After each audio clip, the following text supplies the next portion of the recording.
Mi novio pensó que disfrazarse de mi padre muerto para Halloween era divertido. Le demostré lo que realmente es divertido. Mi novio Oscar dijo que quería hacer algo chistoso para Halloween, y yo pensé que se refería a un disfraz tonto de vampiro o uno de esos trajes inflables de T-Rex que se ven ridículos al entrar. Nunca, ni en 1.000.000 de años, pensé que se presentaría en mi departamento disfrazado de mi papá fallecido. Abrí la puerta y me quedé helada.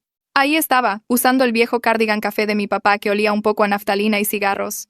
La misma camisa de cuadros que mi papá siempre se fajaba. Los mismos anteojos redondos puestos en su nariz. Sentí que se me caía el estómago tan rápido que era como tragar ladrillos. No podía moverme. Mi voz se había ido por completo. Mis manos estaban congeladas en la manija de la puerta. ¡Ja! ¡Sorpresa!, dijo, sonriendo como si fuera una broma de la que ambos éramos cómplices. Como si esto se supusiera que fuera divertido. Quería gritar. Quería aventarle la calabaza que traía. Quería golpearlo. Quería salir corriendo y no volver a mirar atrás. Mis compañeras de piso, June y Aria, se asomaron desde la sala, tratando de entender qué tipo de broma cruel estaba sucediendo. Solo es un disfraz, dijo él otra vez, acercándose y sosteniendo un cubo para dulces. Yo retrocedí, el corazón me latía con fuerza. ¿Siquiera te escuchas? ¿Siquiera sabes lo que estás haciendo?, grité. Él ladeó la cabeza, con los ojos muy abiertos, como si no entendiera, como si el mundo fuera un patio de recreo, y él pudiera decidir qué cosas lastimaban a la gente y cuáles no. Agarré la calabaza como si fuera un escudo y la agité frente a él. Esto no es divertido. Él se rió. Pude sentir cómo la sangre me subía a los oídos. June susurró. ¿Está vestido como tu papá? Asentí, mis labios temblaban, no sabía qué hacer. Una parte de mí quería irse. Una parte de mí quería abofetearlo.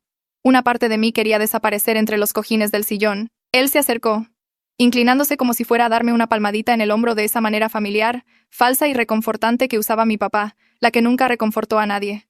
Me eché hacia atrás y mi pie golpeó el costado de la mesa de centro. Un vaso se tambaleó. Podía oírlo traquetear. A él no le importó. Ni siquiera se dio cuenta. «Vamos, chiquita, solo es Halloween, sabes que me encanta una buena broma pesada», dijo. Mi estómago se retorció. Sentía las manos temblándome. Quería gritar. Quería empujarlo fuera de la puerta. ¿Una broma pesada? ¿Te disfrazaste de mi papá muerto como una broma pesada? ¿Estás loco? ¿Siquiera piensas en lo que me estás haciendo?, le grité. Él se congeló por un segundo, parpadeando, como si nunca hubiera imaginado que los disfraces pudieran tener consecuencias. Luego se encogió de hombros y dijo, «Pensé que sería divertido. ¿Te tomas todo demasiado en serio?» ¿Demasiado en serio? Quería golpearlo. Quería sacudirlo. Quería que entendiera. Que realmente entendiera. Que esto no era divertido. Que esto no era una broma. June finalmente dio un paso adelante, con voz baja y cortante. «Esto no está bien. Esto es más que extraño. Esto es cruel». Él se rió de nuevo. Sentí que mi estómago iba a colapsar por completo. «Necesitas calmarte», dijo, sonriendo como si no hubiera hecho nada malo. Agarré el cubo de dulces y se lo arrojé. Fuerte. Le golpeó el pecho y cayó al suelo, esparciendo dulces por todas partes. Él no se movió. Solo me miró como si estuviera siendo dramática. Mis manos temblaban. Sentía que mi visión se estrechaba. Cada recuerdo de mi papá. Cada vez que lo había oído reír.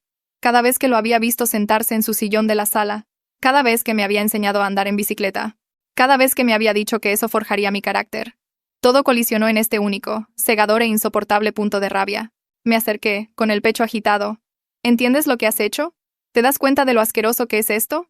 No tienes límites. Este es mi papá muerto. ¿Y tú? Me detuve, no pude terminar. Tenía lágrimas en los ojos. Aria y June nos miraban a ambos. Quería que se fuera. Quería que se fuera del departamento. Quería que entendiera, de una manera que las palabras no podían transmitir, que lo que había hecho era imperdonable. Finalmente levantó las manos. Ya. No te enojes. Su voz era falsa, tranquila, patrocinadora, como siempre hacía cuando creía que él tenía razón y yo estaba exagerando. Y fue entonces cuando algo se rompió. Algo dentro de mí. Una paciencia largamente sostenida que se había estirado hasta el límite por la forma en que él siempre actuaba como si nada importara. Que todo era solo una broma, que nada serio existía a menos que lo beneficiara directamente a él. Algo dentro de mí se rompió por completo. Señalé la puerta. Mi dedo temblaba tan fuerte que parecía que estaba señalando 10 cosas diferentes. «Vete de mi departamento ahora mismo». Mi voz salió más fuerte de lo que pretendía. Temblaba con algo que ni siquiera reconocía en mí misma. Algo que se sentía como si se hubiera estado acumulando durante meses y simplemente explotó de una vez. Él se quedó allí de pie con la ropa de mi papá. Su rostro hacía esa mueca de confusión, como si no pudiera entender por qué estaba siendo tan mala con él. Como si él fuera la víctima aquí. Y esa mirada me hizo querer gritar aún más fuerte. June actuó rápido, interponiéndose justo entre nosotros, su cuerpo impidiendo que él se acercara más a mí. «Necesitas irte inmediatamente». Su voz era firme, protectora. La forma en que les habla a los creeps que no la dejan en paz en los bares. Él parpadeó un par de veces y luego finalmente comenzó a quitarse el cardigan, moviéndose tan despacio como si nos estuviera haciendo un enorme favor, como si debiéramos estarle agradecidas por escuchar en absoluto. Vi sus manos doblar las mangas y quise gritar por lo casual que estaba haciendo con todo esto. ¿Cómo podía simplemente quitarse la ropa de mi papá como si nada? Como si fueran un disfraz cualquiera que había alquilado. No pude soportar verlo tocarlo más. Me abalancé y le quité el cardigan de las manos antes de que pudiera doblarlo correctamente. Lo abracé contra mi pecho tan fuerte que mis nudillos se pusieron blancos. Él no tenía derecho a tocar las cosas de mi padre nunca más. No después de esto. El olor me invadió de inmediato. Esta horrible mezcla de la colonia vieja de mi papá que había rociado en el cardigan hace meses cuando lo extrañaba demasiado, mezclada con su body spray barato que él usa en exceso. Se me revolvió el estómago y tuve que respirar por la boca porque la combinación me estaba haciendo sentir mal. Me hizo darme cuenta de que tendría que lavar este cardigan como 5 veces para sacarle su olor a la tela, para sacarlo a él de algo que le pertenecía a mi papá. ¿Podemos simplemente hablar de esto como adultos? Usó esa voz tranquila. Esa voz de superioridad que siempre usa cuando cree que estoy loca o soy demasiado emocional. Le dije que no había nada de qué hablar y que necesitaba irse ahora mismo, pero en lugar de escuchar simplemente se acercó a mi sillón y se sentó, acomodándose como si planeara quedarse por horas, como si se estuviera preparando para una larga charla donde me explicaría por qué estaba equivocada al estar molesta. La puerta de Aria se abrió y ella salió, con el cabello aún mojado de la ducha, mirándonos a todos tratando de entender lo que estaba sucediendo. ¿En serio te disfrazaste de su padre muerto para Halloween?, le preguntó directamente, sin rodeos, directo al punto, como siempre hace ella. Su cara se puso roja y comenzó a hablar rápido, explicando que se suponía que era divertido, que yo siempre digo que quiero recordar a mi papá, así que él pensó que sería una bonita sorpresa, que pasó toda la semana perfeccionando el disfraz. Aria solo se quedó mirándolo con la boca un poco abierta, sin decir nada, y el silencio fue de alguna manera peor que si le hubiera gritado. Pude verla mirando la camisa de cuadros, los anteojos, comprendiendo el esfuerzo que él había puesto en burlarse de mi padre muerto. Me di cuenta de que no se iría por su cuenta, que simplemente se quedaría sentado en mi sillón tratando de convencerme de que estaba siendo dramática hasta que yo me rindiera y le pidiera disculpas.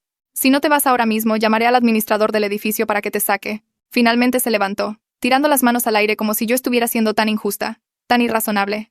Y se dirigió hacia la puerta mientras murmuraba algo por lo bajo acerca de que no podía entender una broma, que todo siempre tenía que ser tan serio conmigo. Se detuvo justo en la puerta y se dio la vuelta. Hablaremos cuando te calmes. Como si esto fuera solo yo siendo emocional. Como si mañana me despertaría y me daría cuenta de que había exagerado y le pediría disculpas por haberlo avergonzado. No me contactes en absoluto, le dije. Y él se rió. Se rió de verdad. Como si no creyera que lo decía en serio. Como si pensara que le enviaría un mensaje de texto en 1 hora, pidiéndole que regresara. Esa risa hizo que algo hiciera clic en mi cabeza. Me hizo darme cuenta de que en realidad nunca me había escuchado nada de lo que decía. Que cada vez que le decía que algo me molestaba, él simplemente esperaba a que se me pasara en lugar de realmente escucharme. Después de que se fue, me desplomé en el sillón. Simplemente me caí por completo en él, como si mis piernas ya no pudieran sostenerme. Comencé a llorar. Esos grandes y feos sollozos que me hacían temblar todo el cuerpo. Y Jun y Aria se sentaron a cada lado de mí sin decir nada al principio. No intentaron poner excusas por él ni sugirieron que tal vez estaba siendo demasiado dura. No hicieron esa cosa que a veces hace la gente donde intentan ver ambos lados. Simplemente me dejaron llorar. Y después de unos minutos, Jun dijo que lo que hizo fue completamente una locura.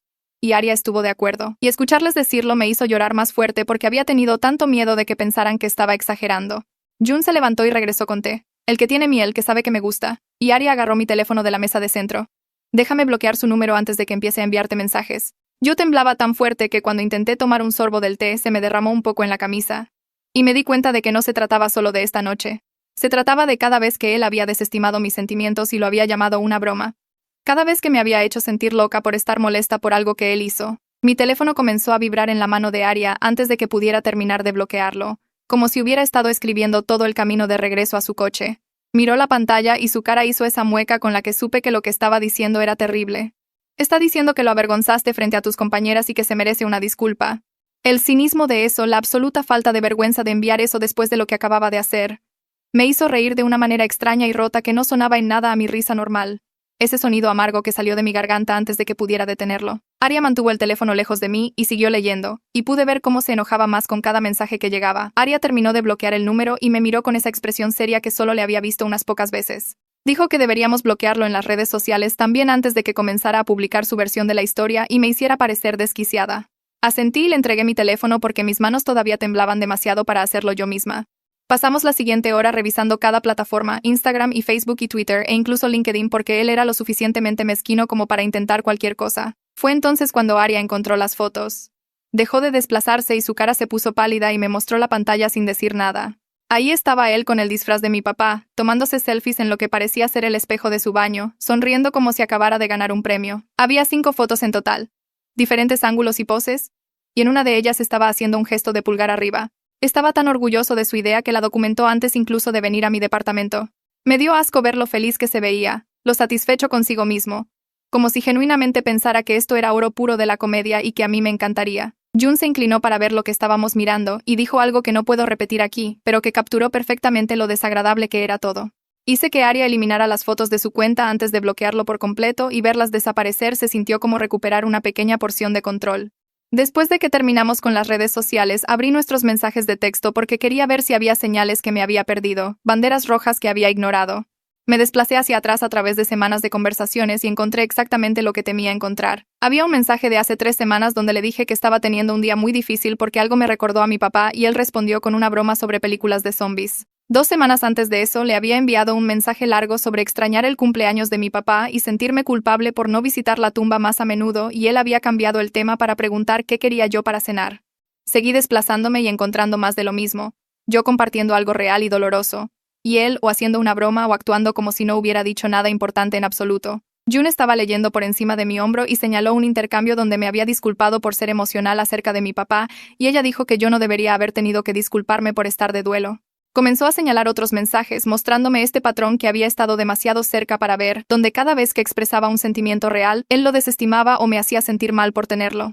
Me di cuenta de que había estado poniendo excusas por él durante meses, diciéndome a mí misma que simplemente no era bueno con las emociones, o que yo estaba siendo demasiado sensible porque todavía estaba lidiando con mi dolor. Pero mirando todos estos mensajes juntos, viendo el patrón expuesto en burbujas de texto azules y grises, ya no podía fingir que esto era normal o estaba bien. Alrededor de la medianoche todavía estábamos sentadas en el sillón, Jun y Aria a cada lado de mí como guardaespaldas, cuando alguien llamó a la puerta. Las 3 nos congelamos y nos miramos, y se me cayó el estómago porque sabía exactamente quién era. Jun se levantó lentamente y caminó hacia la puerta y miró por la mirilla, y cuando se dio la vuelta su rostro confirmó lo que yo ya sabía. Pronunció su nombre en silencio y yo negué con la cabeza con fuerza, diciéndole que no abriera, y ella asintió y regresó a sentarse conmigo. Él llamó de nuevo, más fuerte esta vez, y luego su voz se escuchó a través de la puerta diciendo que solo quería hablar, que sentía que me hubiera molestado. La no disculpa hizo que mi sangre hirviera de nuevo porque no sentía lo que hizo. Sentía que yo reaccionara mal a su divertidísima broma. Siguió diciendo que quería explicar, que si tan solo yo escuchara entendería que no lo hizo con mala intención, y cada palabra me enfurecía más porque todavía no lo entendía. Aria me apretó la mano y susurró que no teníamos que responder, que podíamos simplemente esperar a que se fuera, y asentí porque no confiaba en mí misma para gritar a través de la puerta sin perder completamente el control. Siguió tocando y hablando a través de la puerta por lo que pareció una eternidad, pero probablemente fueron 10 minutos. Probó diferentes enfoques, comenzando con el tono de disculpa falso, luego cambiando a frustrado y diciendo que yo estaba siendo irrazonable, luego volviendo a dulce y diciendo que me extrañaba y que quería arreglar esto. Nos quedamos allí en completo silencio, sin movernos, apenas respirando, como si estuviéramos lo suficientemente calladas. Él pensaría que no estábamos en casa, aunque obviamente sabía que lo estábamos. Aria finalmente se levantó y caminó cerca de la puerta y dijo en voz alta que si no se iba en ese momento, llamaría a la policía por acoso. Hubo silencio al otro lado por unos segundos, y luego escuché sus pasos alejándose por el pasillo, pesados y con un sonido furioso. Jun fue a revisar la mirilla de nuevo y confirmó que se había ido, y solo entonces me di cuenta de que había estado conteniendo la respiración. Me sentí mal, temblorosa y violada en mi propia casa, como si hubiera demostrado que no respetaba mis límites, incluso cuando los declaraba claramente, incluso cuando tenía testigos, incluso cuando literalmente no abría la puerta. El departamento ya no se sentía seguro y lo odié por quitarme también eso. No pude dormir esa noche a pesar de que estaba agotada hasta los huesos. Me acosté en la cama mirando mi techo y escuchando cada pequeño sonido en el pasillo, saltando cada vez que alguien pasaba por mi puerta. Alrededor de las 3 de la mañana me rendí y agarré mi teléfono y comencé a mirar fotos de mi papá. Tenía cientos de ellas, fotos de antes de que se enfermara cuando todavía se veía como él, y me desplacé por ellas llorando en silencio para no despertar a Jun y Aria. Me encontré susurrando disculpas a las fotos, diciendo que sentía haber dejado que alguien se burlara de su memoria de esa manera, que sentía no haber echado a mi novio en el instante en que vi lo que llevaba puesto. La parte racional de mi cerebro sabía que mi papá no me culparía, pero la parte del dolor sentía que había fallado en proteger algo sagrado. Seguí pensando en cómo habría reaccionado mi papá si hubiera estado vivo para ver esto, y supe que se habría puesto furioso. No conmigo, sino con alguien que pensaba que el trauma era entretenimiento. Mi papá siempre había sido protector. a veces demasiado protector. Pero justo ahora extrañaba esa sensación de tener a alguien que lucharía por mí sin que tuviera que pedírselo. Lloré más fuerte porque sabía que mi papá habría odiado verme con alguien que me trataba de esta manera y me sentí tonta por no haberlo visto antes. A la mañana siguiente me desperté con mi teléfono zumbando sin parar en mi buró. Lo agarré con los ojos todavía medio cerrados y vi 17 llamadas perdidas de él. Todas dentro de la última hora, además de una notificación de mensaje de voz. Puse el mensaje de voz en altavoz e inmediatamente me arrepentí cuando su voz llenó mi habitación diciendo que vendría esta tarde a recoger sus cosas que guardaba en mi casa. Lo dijo en un tono tan natural, como si por supuesto lo dejaría entrar, como si la noche anterior no hubiera pasado, como si tuviera algún derecho automático a acceder a mi departamento cuando quisiera. June debió haberlo oído desde su habitación porque llamó a mi puerta y entró todavía en pijama. Se sentó en el borde de mi cama y dijo que no había forma de que yo lidiara con él sola, que ella y Arya estarían allí cuando viniera. Y sentí una ola de gratitud que hizo que mis ojos se humedecieran de nuevo. Dijo que él no iba a arrinconarme ni a manipularme ni a hacerme sentir culpable. No con testigos allí para ver exactamente lo que estaba haciendo. Asentí y traté de agradecerle, pero mi voz salió rasposa y rota por haber llorado toda la noche. Pasé la mañana recogiendo sus pertenencias de mi departamento. Y fue sorprendente la cantidad de espacio que había ocupado gradualmente. Había un cajón entero de su ropa en mi cómoda, su cepillo de dientes en mi baño, su desodorante y colonia en mi encimera, sus libros en mi estante mezclados con los míos, su chaqueta en mi perchero, su cargador de teléfono junto a mi cama, su taza de café favorita en mi gabinete. Puse todo en una gran bolsa de basura negra y se sintió mezquino, pero también necesario, como si lo estuviera eliminando físicamente de mi vida un objeto a la vez. Cada artículo que agarré me hizo darme cuenta de cuánto se había extendido en cada rincón de mi departamento, cómo se había sentido como en casa sin nunca respetar realmente mi casa. La bolsa de basura se hizo más y más pesada, y para cuando terminé estaba casi llena. Esta representación física de 2 años de él ocupando gradualmente más y más de mi espacio. Até la bolsa y la puse junto a la puerta y la miré por un minuto, pensando en lo fácil que era quitar las cosas de alguien, pero lo mucho más difícil que sería sacarlo de mi cabeza. Llegó exactamente a las 2 de la tarde como había anunciado en su mensaje de voz y lo escuché en el pasillo antes de que siquiera tocara porque estaba hablando con alguien. June miró por la mirilla y dijo que trajo a Omar con él. Y sentí este destello de ira porque había traído a alguien de apoyo, como si esto fuera una especie de confrontación que necesitaba testigos. Agarré la bolsa de basura y abrí la puerta lo suficiente como para empujarla y ahí estaba él con Omar parado ligeramente detrás de él luciendo incómodo. Omar no me miraba a los ojos y seguía mirando al suelo y me pregunté qué versión de los eventos de la noche anterior le habían contado. Extendí la bolsa de basura y dije que eso era todo, y que necesitaba irse ahora, y él intentó empujar la puerta para abrirla más como si planeara entrar a revisar. Yo empujé la puerta y dije que no iba a entrar, que eso era todo y que tenía que tomarlo e irse. June apareció a mi lado y bloqueó físicamente la puerta con su cuerpo, parándose en la abertura como una pared. Le dijo con esa voz fría que nunca la había escuchado usar antes que él ya no era bienvenido aquí. Que necesitaba tomar sus cosas e irse y no volver. Él comenzó a discutir, diciendo que solo quería asegurarse de que no me hubiera saltado nada, y June lo interrumpió y dijo que no le importaba lo que él quisiera. Omar finalmente habló y dijo que simplemente deberían irse. Su voz era tranquila pero firme, y puso su mano en el hombro de su amigo como si estuviera tratando de alejarlo. Vi algo en el rostro de Omar cuando miró a su amigo, esta expresión que era parte decepción y parte reconocimiento, y tuve la sensación de que esta no era la primera vez que veía a su amigo cruzar límites y lastimar a la gente.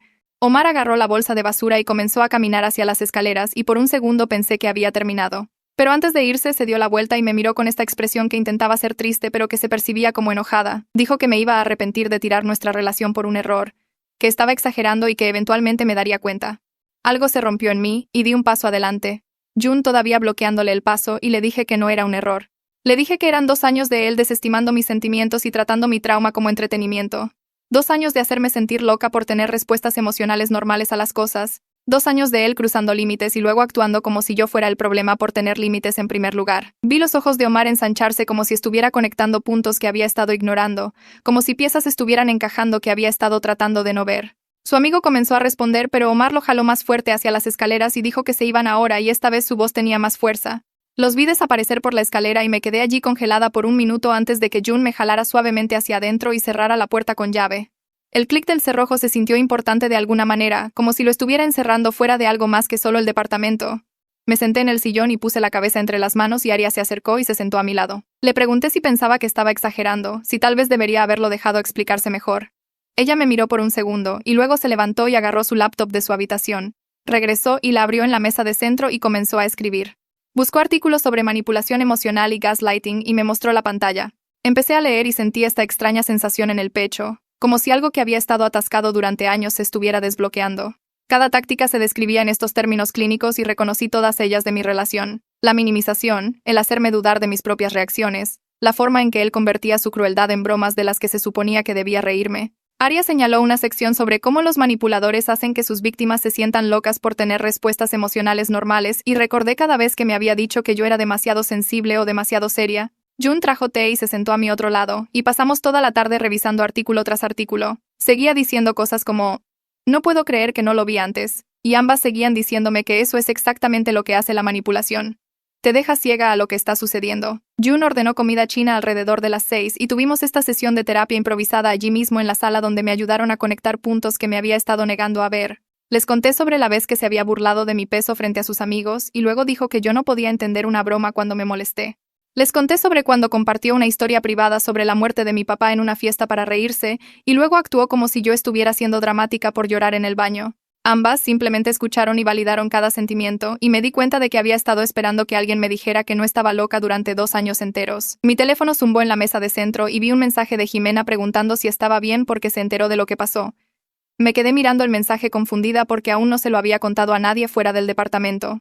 Le respondí preguntando cómo lo sabía, y ella explicó que Omar le había contado a todo su grupo de amigos sobre el disfraz de Halloween, y ahora la gente estaba haciendo preguntas sobre otras bromas que había hecho. Sentí una mezcla de vergüenza de que la gente lo supiera y alivio de que no tendría que explicarlo yo misma. Jimena preguntó si podía venir y dije que sí porque necesitaba saber qué estaba diciendo la gente. Llegó 1 hora después con vino y me abrazó en la puerta antes de entrar. Nos sentamos en la sala y ella inmediatamente comenzó con una historia sobre cómo le había hecho una broma a su exnovia donde fingió perder a su gato durante 3 días. Describió cómo la ex había estado completamente en pánico, poniendo volantes y llamando a refugios, y todo el tiempo él había tenido al gato en el departamento de su amigo. Se me revolvió el estómago porque recordé que él me contó esa historia hace meses y la había hecho sonar divertidísima, como si la ex estuviera siendo exagerada por un gato. Yo me había reído porque no conocía su lado, no sabía que ella había estado genuinamente aterrorizada de que su mascota estuviera muerta. Jimena pudo ver mi cara cambiar y dijo que por eso mismo quería contármelo porque él tiene esta forma de replantear su crueldad para que suene divertida cuando no conoces el contexto completo. Sacó su teléfono y me mostró capturas de pantalla del chat de su grupo de amigos donde la gente estaba compartiendo historias sobre sus bromas. Me desplacé por mensaje tras mensaje y vi este claro patrón de él dirigiendo sus bromas a las vulnerabilidades de la gente y llamándolo humor. Alguien mencionó que había hecho una broma sobre el aborto espontáneo de su amiga en una fiesta y sentí que mis manos comenzaban a temblar porque recordaba esa noche. Me había ido temprano porque algo se sentía mal, pero no podía articular qué era, y ahora sabía que era porque lo había visto burlarse del dolor de alguien y todos se habían reído porque no sabían cómo reaccionar. Jimena señaló otro mensaje sobre cómo una vez fingió olvidar el cumpleaños de su novia durante una semana como una broma, y me di cuenta de que cada historia seguía la misma estructura. Él encontraba lo que más hería a alguien y lo pinchaba hasta que se rompían y luego actuaba como si estuvieran siendo demasiado sensibles cuando se molestaban. Le pregunté a Jimena por qué nadie había dicho nada antes, y ella admitió que todos se habían sentido incómodos. Pero nadie quería ser el que lo señalara porque él simplemente lo voltearía y los haría ver como el problema. Agarré mi cuaderno de la mesa de centro y comencé a escribir cada incidente que podía recordar donde él había cruzado una línea y luego me había hecho sentir loca por estar molesta. La primera página se llenó rápido con cosas como la vez que le dijo a su mamá que yo era mala con el dinero, cuando yo solo era cuidadosa con el gasto, o cuando publicó una foto poco favorecedora mía en línea después de que le pedí que no lo hiciera y dijo que yo estaba siendo vanidosa. La segunda página cubría todas las veces que había desestimado mi dolor por papá, haciendo bromas sobre la muerte o cambiando el tema cuando necesitaba hablar. La tercera página era de cosas más pequeñas que se habían acumulado con el tiempo, como la forma en que criticaba mi cocina y luego decía que solo estaba tratando de ayudarme a mejorar o cómo hacía planes sin preguntarme y luego se enojaba cuando no podía dejar todo para unirme a él. Me quedé mirando estas 3 páginas y me sentí tonta por haberme quedado tanto tiempo, pero también validada de que mi enojo estaba completamente justificado. June leyó por encima de mi hombro y señaló que cada incidente terminaba conmigo pidiéndole disculpas por estar molesta y me di cuenta de que ese era el patrón. Él me lastimaba y de alguna manera yo terminaba siendo la que pedía perdón. Jimena sugirió que hablara directamente con su exnovia porque aparentemente ella había pasado por algo muy similar y podría ayudarme a entender que no estaba sola. Dudé porque no quería parecer que estaba construyendo una especie de caso en su contra, como si estuviera tratando de reunir pruebas para demostrar que era terrible. Jimena dijo que no se trataba de construir un caso. Se trataba de entender el patrón para poder sanar sin dudar de mí misma durante los próximos 6 meses.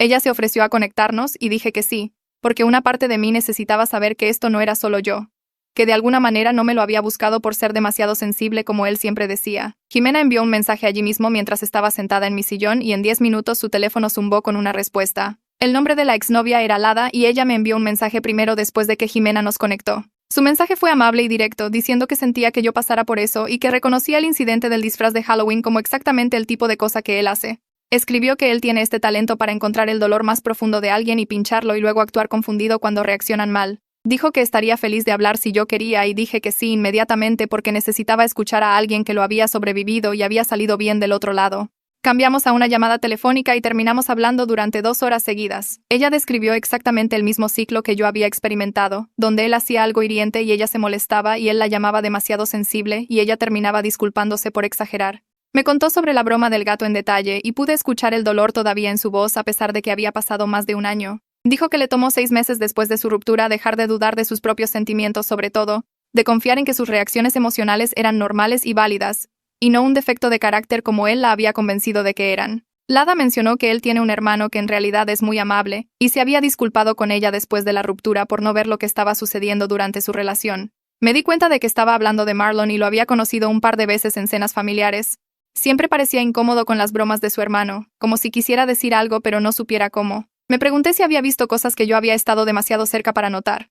Si había visto a su hermano lastimarme de la misma manera que lo había visto lastimar a Lada, y se había sentido impotente para detenerlo.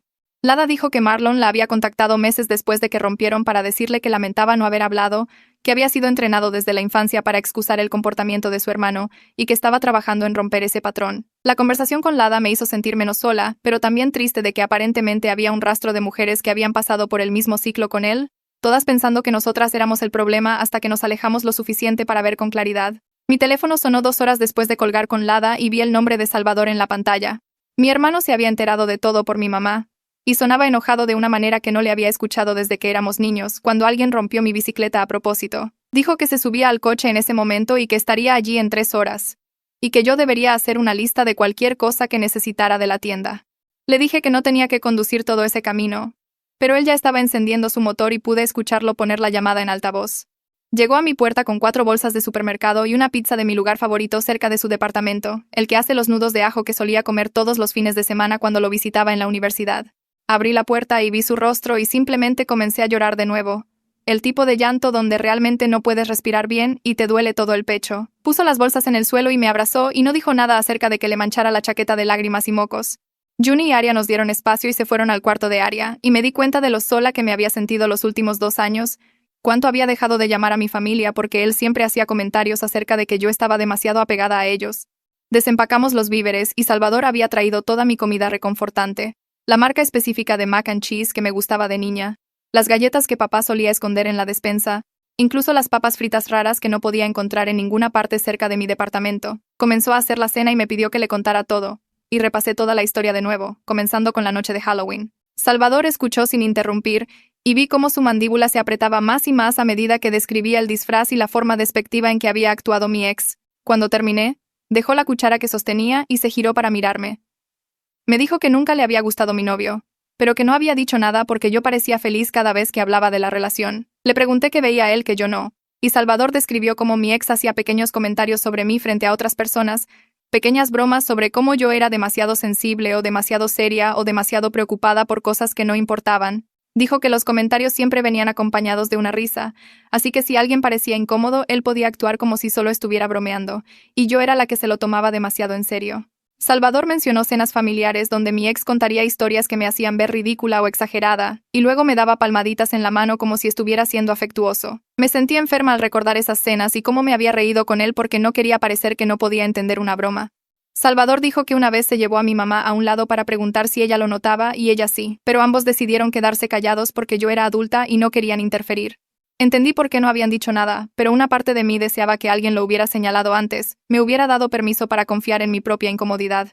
Pasamos la noche en el sillón viendo viejas películas de acción que mi papá solía poner todos los fines de semana, esas con diálogos terribles y explosiones sin sentido. Salvador agarró el control remoto durante un corte comercial y dijo algo sobre cómo mi papá habría golpeado a cualquiera que me faltara al respeto de la forma en que lo hizo mi ex. El comentario salió casual, como si solo estuviera declarando un hecho, pero me golpeó lo suficientemente fuerte como para que comenzara a reír y llorar al mismo tiempo. Salvador se preocupó hasta que le expliqué que estaba bien, que solo me di cuenta de que había pasado tanto tiempo tratando de no ser demasiado sensible que había olvidado que en realidad merecía respeto básico de alguien que afirmaba amarme. Él asintió y dijo que mi papá siempre le había dicho que me cuidara, no porque fuera débil, sino porque algunas personas ven la bondad como un blanco. Terminamos la película y me quedé dormida en el sillón con la cabeza en el hombro de Salvador, sintiéndome más segura de lo que me había sentido en meses. A la mañana siguiente, mi teléfono vibró con un mensaje de Omar preguntando si podíamos hablar, y mi primer instinto fue bloquearlo inmediatamente. Leí el mensaje 3 veces buscando alguna trampa o truco hasta que llegué a la parte donde decía que quería disculparse por su parte en lo que pasó. Le mostré el mensaje a Aria y ella se ofreció a acompañarme si decidía reunirme con él. Dijo que se sentaría en una mesa cercana y se interpondría si él intentaba algo manipulador. Acordamos encontrarnos en una cafetería cerca del campus y pasé todo el camino tratando de descifrar qué podría decir él que hiciera alguna diferencia. Omar ya estaba sentado en una mesa cuando llegamos y parecía genuinamente incómodo de una manera que nunca antes había visto, como si se hubiera quedado despierto toda la noche pensando en esta conversación. Aria tomó una mesa lo suficientemente cerca para escuchar si la necesitaba, y Omar inmediatamente comenzó a hablar sobre cómo él había sabido que el disfraz era una pésima idea desde el momento en que su amigo lo mencionó. Dijo que había tratado de disuadirlo, pero no presionó lo suficiente porque había pasado años desestimando sus propios instintos cuando se trataba de las bromas de su amigo. Omar describió cómo había visto a su amigo hacer cosas que incomodaban a la gente durante años, siempre riéndose, siempre convenciendo a todos, incluido él mismo, de que era solo diversión inofensiva. Dijo que había estado pensando en todas las veces que había visto el rostro de alguien descomponerse después de una de las bromas, y cómo él simplemente se había unido a la risa en lugar de verificar si realmente estaban bien. Escuché y traté de descifrar si esto era genuino o solo otra táctica de manipulación, pero Omar siguió hablando, diciendo que se había dado cuenta de que había sido cómplice de lastimar a la gente al quedarse callado. Sacó su teléfono y me mostró mensajes de texto de semanas antes de Halloween donde había tratado de disuadir a su amigo de la idea del disfraz. Mensajes que decían que era demasiado lejos y que realmente me lastimaría. Leí a través de ellos y vi que Omar había intentado al menos un poco, pero le dije que intentar no era lo mismo que realmente detener a alguien, que enviar algunos mensajes de texto y luego presentarse de todos modos lo hacía parte del problema. Omar asintió y dijo que ahora entendía eso, que planeaba distanciarse de la amistad porque no podía seguir poniendo excusas por un comportamiento que sabía que estaba mal. Aria se acercó a nuestra mesa y le preguntó a Omar directamente si creía que su amigo entendía por qué lo que hizo estaba mal. Omar dudó, y pude verlo eligiendo sus palabras cuidadosamente antes de decir que pensaba que su amigo genuinamente no veía el dolor de otras personas como real si le resultaba inconveniente. La forma en que lo dijo, tan clínica y desapegada, me hizo darme cuenta de que había salido con alguien que en realidad carecía de empatía básica, y de alguna manera me había convencido de que eso era normal. Terminamos nuestros cafés y Omar se disculpó de nuevo antes de irse, y Aria me preguntó si me sentía mejor después de la conversación. Dije que no lo sabía, pero al menos Omar había intentado asumir la responsabilidad por su parte, lo cual era más de lo que esperaba de cualquiera en ese grupo de amigos. Volví al trabajo después de tomarme 2 días libres, y mis compañeros de trabajo fueron solidarios sin hacer demasiadas preguntas sobre lo que pasó. Habían notado que me veía decaída, y algunas personas me trajeron café u ofrecieron ayudarme con mis proyectos sin hacer un escándalo al respecto. Mi jefa me llamó a su oficina alrededor de la hora del almuerzo y pensé que estaba en problemas por tomarme el tiempo libre, pero ella solo dijo que había notado que parecía distraída y que debería tomarse el tiempo que necesitara. Comencé a llorar allí mismo en su oficina porque no estaba acostumbrada a que la gente realmente priorizara mi bienestar por encima de la productividad o la conveniencia. Me entregó pañuelos y me contó sobre una mala ruptura que había pasado hace años y cómo tomarse tiempo para procesarla había sido la mejor decisión que había tomado. Le agradecí y volví a mi escritorio sintiéndome un poco menos sola en todo esto. Al día siguiente salí a tomar mi descanso para almorzar y me congelé cuando vi a mi ex parado al otro lado de la calle, solo mirando la entrada del edificio como si me estuviera esperando. Mi compañera de trabajo, Sara, salió detrás de mí y notó que yo estaba mirando fijamente y me preguntó si estaba bien. Lo señalé e inmediatamente preguntó si quería que llamara a seguridad, y dije que sí sin siquiera pensarlo.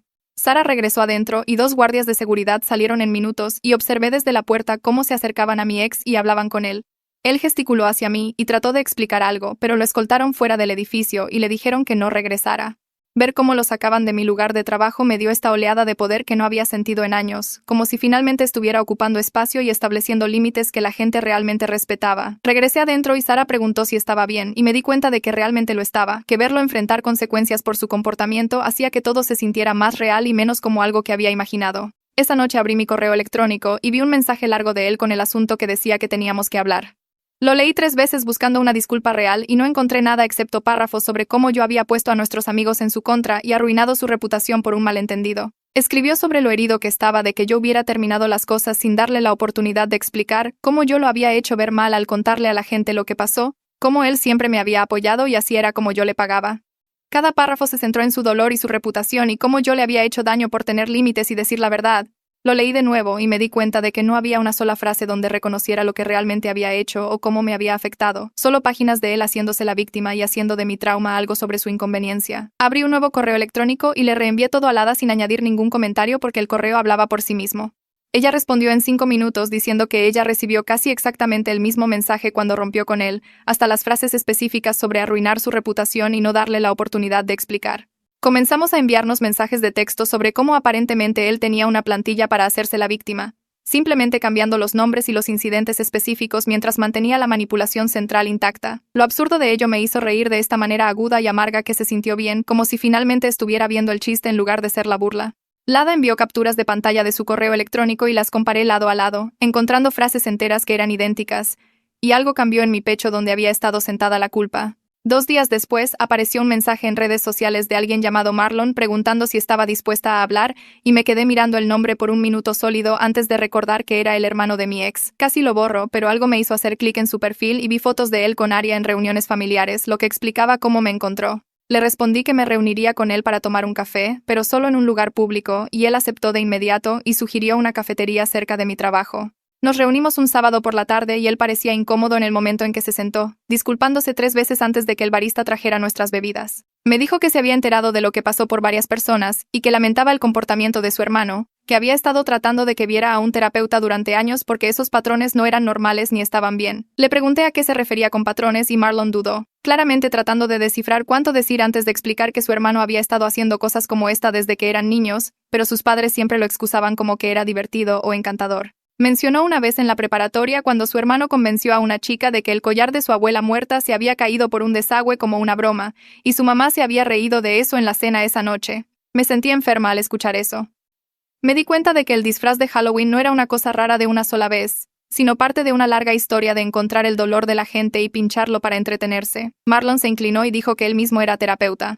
Luego agregó cuidadosamente que no podía diagnosticar a su hermano, pero el patrón de comportamiento sugería que alguien que no procesa a otras personas como completamente reales, más bien como personajes en una historia que él tiene que escribir. Me dijo que no era mi trabajo arreglarlo, y que irme era la elección más saludable que podía hacer, lo cual se sintió diferente viniendo de un profesional en lugar de solo mis amigos tratando de hacerme sentir mejor. Le pregunté si creía que su hermano cambiaría alguna vez.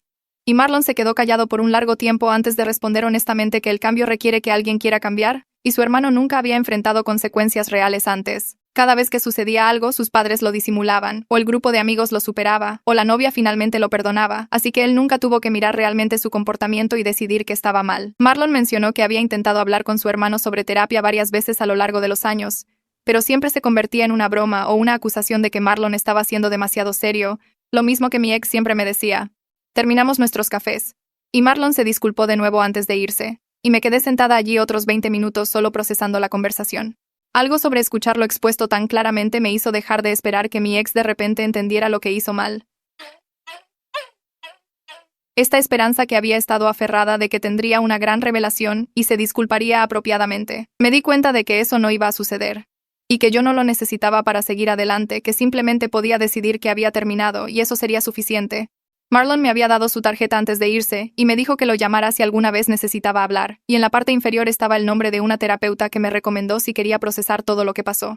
Hice una cita ese mismo día y fui a mi primera sesión la semana siguiente, sentada en esta pequeña oficina con plantas por todas partes, mientras la terapeuta me preguntaba por qué me quedé en una relación donde mis sentimientos eran constantemente desestimados. Comencé a hablar de no querer ser demasiado o demasiado sensible, y ella me detuvo, preguntando dónde aprendí que ser sensible era malo, y me di cuenta de que había estado cargando ese miedo desde la infancia cuando mi mamá solía decirme que me tomaba las cosas demasiado personal. Mi ex había descubierto que ese miedo existía y lo usó perfectamente, convirtiendo cada queja válida que tenía en evidencia de que estaba exagerando o siendo dramática.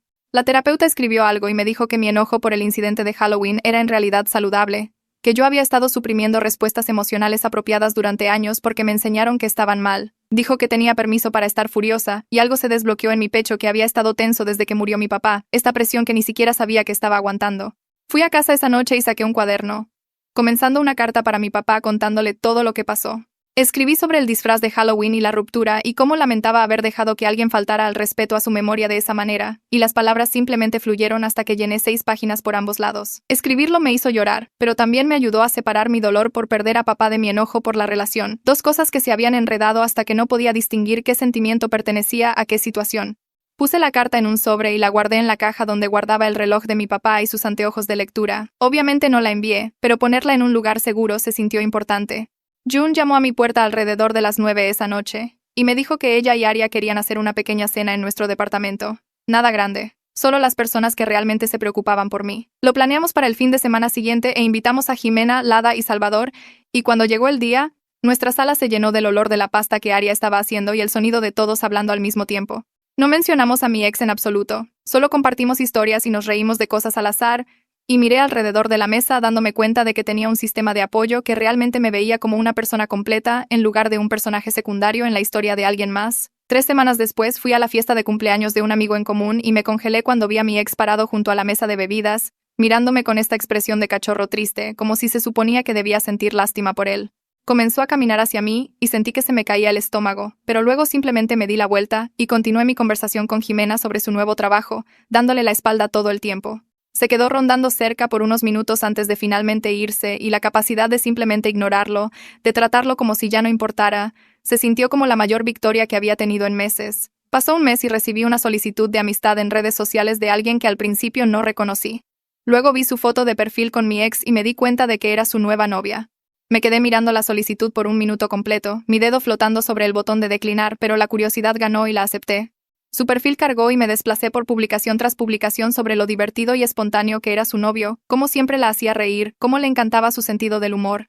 Cada leyenda se sintió como leer mis propias palabras de hace 2 años, cuando yo pensaba que sus bromas eran encantadoras en lugar de crueles. Quería enviarle un mensaje y advertirle, decirle que tuviera cuidado con el momento en que sus chistes dejaran de ser divertidos y comenzaran a apuntar a las cosas que más le dolían. Pero sabía que no me creería, que pensaría que yo era solo una ex amargada tratando de causar problemas porque eso es exactamente lo que él le diría que yo era. Cerré la aplicación y puse mi teléfono boca abajo en la mesa de centro, sintiendo lástima por ella, pero sabiendo que tendría que aprender la misma lección que yo. 2 semanas después, Lada me envió un mensaje de texto preguntando si quería ir a tomar un café y dije que sí, reuniéndome con ella en esta pequeña cafetería cerca de mi departamento que tenía buenos pasteles y rincones tranquilos. Habíamos estado enviándonos mensajes de texto desde nuestra primera llamada telefónica, pero sentarnos frente a frente en persona se sintió diferente, más real. Me contó sobre su nuevo novio, cómo él realmente escuchaba cuando ella hablaba de su día, cómo le preguntaba su opinión sobre las cosas y respetaba sus respuestas. Vi cómo su rostro se iluminaba cuando lo describía, y algo hizo clic en mi cabeza sobre lo que me había estado perdiendo todo el tiempo. Me preguntó cómo estaba y le conté sobre la terapia, sobre el progreso que estaba haciendo en reconocer patrones de manipulación. Hablamos durante 2 horas y cuando nos fuimos hicimos planes para vernos de nuevo la semana siguiente, no porque necesitáramos procesar nuestra experiencia compartida con mi ex, sino porque realmente nos caíamos bien como personas. Ese fin de semana finalmente abrí las cajas de las pertenencias de mi papá que habían estado en mi armario desde que murió, las que había estado evitando porque mi ex solía decirme que me estaba obsesionando con el dolor. Saqué sus viejos suéteres y su colección de novelas de misterio y sus anteojos de lectura que todavía tenían sus huellas dactilares en los lentes. Al fondo de una caja encontré su diario, la cubierta de cuero desgastada por años de uso, y me senté en el suelo de mi habitación leyendo sus anotaciones. Escribió sobre estar orgulloso de mí cuando entré a la universidad, sobre cómo le recordaba a mi abuela que nunca aceptaba las tonterías de nadie, sobre la esperanza de que yo encontrara a alguien que apreciara mi fuerza en lugar de tratar de atenuarla. Lloré al leer sus palabras, pero se sintió limpio de alguna manera, como el dolor sin toda la ira y la confusión que se habían mezclado durante tanto tiempo. Salvador vino al día siguiente y me ayudó a crear una caja de recuerdos, clasificando todo y decidiendo qué guardar cerca. Incluimos el cardigan café de Halloween, el que mi ex había usado, después de que lo lavé 3 veces para sacarle su olor a la tela. Me lo probé y me miré en el espejo, viendo a mi papá en lugar de a mi ex por primera vez desde esa noche terrible. Salvador me miró y asintió, entendiendo sin que yo tuviera que explicar que había recuperado algo importante. Mi terapeuta y yo pasamos las siguientes sesiones trabajando en reconocer tácticas de manipulación en tiempo real, aprendiendo a detectar el gaslighting antes de que se arraigara. Me enseñó respuestas a las violaciones de límites, frases simples que podía usar cuando alguien intentaba hacerme dudar de mis propios sentimientos. Practicamos decir no sin explicarme, sin justificar mis decisiones, simplemente declarando lo que quería, y dejando que eso fuera suficiente. Me dio tarea para notar cuando empezaba a poner excusas por el mal comportamiento de otras personas, para detenerme antes de que torciera sus acciones en algo que yo pudiera aceptar. Comencé a tener citas casuales a través de aplicaciones, nada serio, solo café o bebidas para practicar a estar cerca de hombres de nuevo. La tercera cita que tuve fue con este chico que parecía lo suficientemente agradable hasta que no me reí de su chiste sobre las mujeres conductoras. Toda su cara cambió y se puso a la defensiva, preguntando si yo era una de esas feministas que no podían entender una broma. Sentí esa vieja presión familiar de suavizar las cosas, de reír y decir que estaba bromeando, de hacerlo sentir mejor acerca de su mal chiste. En su lugar me levanté, puse dinero sobre la mesa para mi bebida y le dije que me iba. Me llamó preguntando cuál era mi problema y ni siquiera me di la vuelta, simplemente seguí caminando hacia mi coche. Conduciendo a casa sentí esta ráfaga de poder, como si hubiera pasado una prueba que no sabía que estaba tomando. Jimena me llamó la semana siguiente con una actualización sobre mi ex que pensó que yo debería saber. Dijo que él había estado quejándose a su grupo de amigos de que yo estaba contando mentiras sobre él, tratando de arruinar su reputación. Pero en lugar de que la gente se pusiera de su lado, comenzaron a compartir sus propias historias sobre sus bromas, veces en las que había cruzado límites y luego actuado como la víctima cuando lo señalaban. Dijo que se estaba volviendo cada vez más aislado a medida que la gente conectaba los puntos y se daba cuenta de que su comportamiento era un patrón, no solo incidentes aislados. La escuché hablar y me di cuenta de que no sentía nada acerca de sus consecuencias sociales, ni satisfacción ni reivindicación, solo un leve interés como si me estuviera contando sobre alguien que apenas conocía. Esa noche revisé mis redes sociales y lo bloqueé en las últimas plataformas donde todavía estábamos conectados, las que había mantenido abiertas porque una parte de mí quería saber qué estaba haciendo. Borré su número de mi teléfono y eliminé las fotos que había escondido en una carpeta en lugar de borrar por completo. La curiosidad sobre su vida se desvaneció durante los siguientes días y me sorprendí no pensando en él durante tardes enteras. Luego días completos.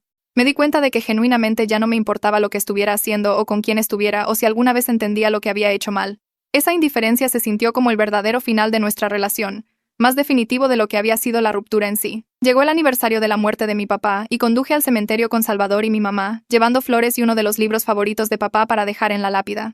Nos quedamos allí en el aire frío de la mañana y les conté sobre el fin de la relación, sobre el disfraz de Halloween y todo lo que vino después. Mi mamá me apretó la mano y dijo que papá estaría orgulloso de mí por defenderme, por no dejar que alguien faltara al respeto a su memoria.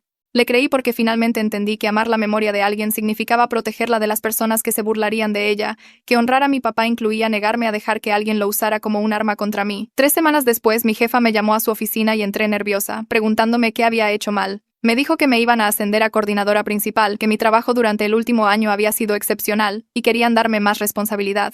Le agradecí y volví a mi escritorio aturdida, sacando mi teléfono por costumbre antes de darme cuenta de que había estado a punto de enviarle un mensaje a mi ex.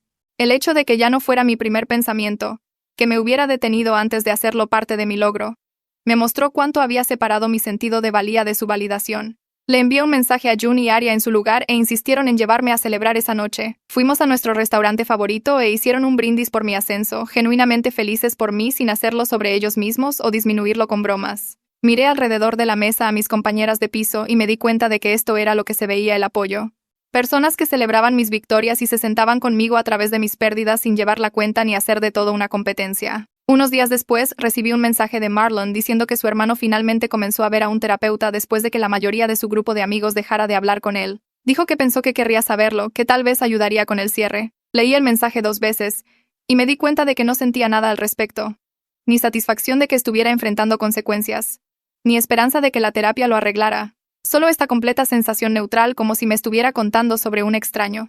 Le respondí que me alegraba que estuviera buscando ayuda, pero que no necesitaba actualizaciones sobre su progreso. Marlon respondió de inmediato diciendo que entendía y que mi límite era saludable, que yo no le debía a su hermano perdón ni siquiera curiosidad sobre si cambiaba. Dejé mi teléfono y volví a hacer la cena y toda la interacción tomó quizás 5 minutos de mi espacio mental en lugar de consumir toda mi noche como lo habría hecho hace meses. Mi sanación no estaba conectada a si él alguna vez entendía lo que hizo mal y esa separación se sintió poderosa de una manera que no podía explicar completamente. Comencé a tener citas de nuevo por esa época, nada serio al principio. Solo citas de café y paseos en el parque para ver si podía confiar en mi juicio sobre la gente. La mayoría de los chicos estaban bien, pero eran olvidables. El tipo de primeras citas donde sabes por los aperitivos que no habrá una segunda. Luego conocí a alguien en una librería que preguntó qué estaba leyendo y realmente escuchó mi respuesta en lugar de esperar su turno para hablar. Fuimos por un café y de alguna manera terminé mencionando a mi papá cuando preguntó por mi familia, sin planearlo. Simplemente salió naturalmente. Él no intentó arreglarlo ni hacer bromas ni cambiar el tema. Solo preguntó cómo era mi papá y escuchó mientras le contaba sobre los terribles juegos de palabras de papá y su obsesión por construir casas para pájaros. El contraste con mi ex era tan enorme que casi no confiaba en él. Seguía esperando que dijera algo cruel disfrazado de humor o desestimara mis sentimientos como demasiado. Mi terapeuta me ayudó a superar ese miedo en nuestra siguiente sesión, señalando que mi desconfianza era una respuesta protectora normal, pero que no podía permitir que el comportamiento de mi ex me impidiera reconocer la genuina amabilidad. Tuvimos más citas y él siguió siendo consistentemente respetuoso, preguntando antes de tocar mi mano, verificando mi nivel de comodidad, tratando mis historias sobre papá como si importaran en lugar de como si fueran emociones inconvenientes que él tenía que manejar. Les conté a June y Aria sobre él después de un mes e insistieron en conocerlo, haciendo toda esta rutina protectora de compañeras de piso que me hizo reír pero también sentirme increíblemente amada. Aparentemente pasó su prueba porque June me envió un mensaje de texto más tarde esa noche diciendo que se veía muy bien para mí, que ella podía notar que él realmente escuchaba cuando yo hablaba. El aviso de renovación de contrato de arrendamiento apareció en nuestro buzón en marzo, y las tres nos sentamos a discutir si queríamos quedarnos otro año. Aria había estado considerando mudarse con su novia, pero decidió que aún no estaba lista, y a June le gustaba demasiado nuestra ubicación para irse. Me di cuenta de que yo también quería quedarme, que este departamento había sido testigo de mi punto más bajo, pero también era donde me reconstruí en alguien que sabía su valor. Firmamos los papeles de renovación juntas y June hizo una broma sobre cómo estábamos atrapadas la una con la otra, pero se sintió bien en lugar de limitante. El espacio se sentía completamente mío ahora, ni rastro de alguien que no lo respetaba a él o a mí. Solo tres mujeres que realmente se preocupaban la una por la otra construyendo un hogar juntas. 6 meses después de Halloween me desperté un sábado por la mañana y me di cuenta de que era feliz porque había ganado algún concurso o porque él finalmente se había disculpado. Simplemente era feliz porque había construido una vida donde mis sentimientos importaban y mis límites eran respetados. Todavía extraño a papá todos los días. Todavía tenía momentos en los que veía algo que a él le habría encantado y sentía ese dolor agudo en mi pecho, pero podía honrar su memoria ahora sin que alguien lo convirtiera en entretenimiento. Podía hablar de él sin miedo a la burla. Podía usar su cardigan y sentirme cercana a él en lugar de violada. El chico con el que estaba saliendo preguntó si podía conocer a mi mamá y a Salvador, lo que se sintió como un gran paso, pero también natural en lugar de aterrador. Condujimos a visitarlos un domingo y él trajo flores para mi mamá y le preguntó a Salvador sobre su hobby de carpintería y lo observé interactuar con mi familia sin tratar de ser el centro de atención o convertir todo en una broma. Mi mamá me llevó a un lado mientras los chicos miraban el taller de Salvador y me dijo que este parecía diferente, que ella podía ver que él realmente se preocupaba por mi felicidad.